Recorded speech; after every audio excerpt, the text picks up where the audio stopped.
बहुत ही आनंद के साथ वो खुश थी कि जिसने कभी सोचा नहीं था कि मुझे नौकरी मिलेगी, लेकिन वो नौकरी उसने पा ली। बहुत ही खुशी की बात थी उसके लिए। और टेल्को यानी कि टाटा में इंजीनियर के पद पर नियुक्त वो प्रथम महिला इंजीनियर थी सुधा कुलकर्णी।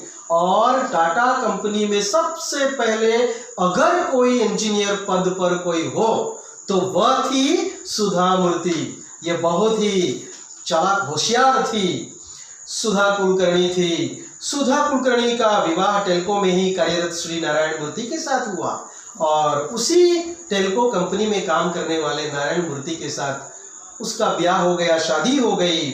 8 वर्ष तक टेल्को को अपनी सेवाएं देने के बाद सन 1982 में उन्होंने अपने पद से त्याग पत्र दे दिया और बेंगलुरु में अपने पति श्री नारायण मूर्ति के साथ इंफोसिस कंपनी खोली। और फिर 8 वर्ष तक उसने वहां सेवा दी टेल्को कंपनी को। इसके बाद वहां दोनों पति पत्नी काम करते रहे। फिर उन्होंने शादी के बाद 8 साल तक वहां काम किया और इसके बाद उन्होंने त्याग पत्र दे दिया।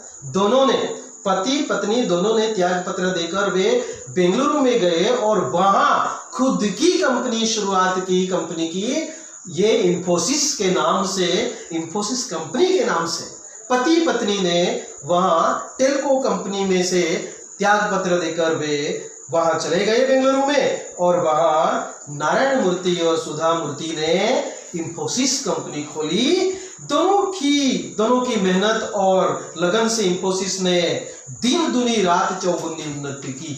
और दोनों की मेहनत इतनी अच्छी थी, 4 चांद लग गए, बहुत प्रगति हो गई। दिन दुनी रात चौगुनी, यानी कि दिन ना देखा रात ना देखी। और बहुत ही मेहनत करते गए, परिश्रम करते गए। बहुत तेजी से वो कंपनी वो हाई लेवल पर पहुंच चुकी थी। सुधा मूर्ति 1996 में 1996 में इंफोसिस फाउंडेशन की चेयरपर्सन बनी और 1996 में वो इंफोसिस कंपनी के चेयरपर्सन बनी। इस फाउंडेशन के माध्यम से वे सामाजिक विकास के अनेक कार्य कर रही है और इस फाउंडेशन के जरिए बहुत ढेर सारे वो सामाजिक काम कर रही है, समाज से संबंधित वो काम कर रही है। समाज नाम है, सामाजिक उसका ये विशेषण है, वो याद रहे। और उन्होंने कर्नाटक राज्य के सभी सरकारी स्कूलों में एक कंप्यूटर और लाइब्रेरी की योजना बनाई और उसे कार्य रूप दिया। और इस प्रकार वो कर्नाटक स्टेट्स में उन्होंने बहुत सारे काम किए। हर सामाजिक कार्य में अपना हिस्सा वो देती थी और साथ साथ में गरीबों की भी मदद करती थी। पढ़ाई लिखाई जो भी कुछ जो जी जरूरियातें थी, जरूरी चीजें थी, वो जरूरियात पूरी करती थी। सभी जरूरी चीजें पूरी करती थी। गरीबों के लिए वो एक देवी के समान थी। और कर्नाटक स्टेट्स में हर पाठशाला में, हर स्कूल्स में कंप्यूटर और लाइब्रेरी उसने अपनी तरफ से दिया।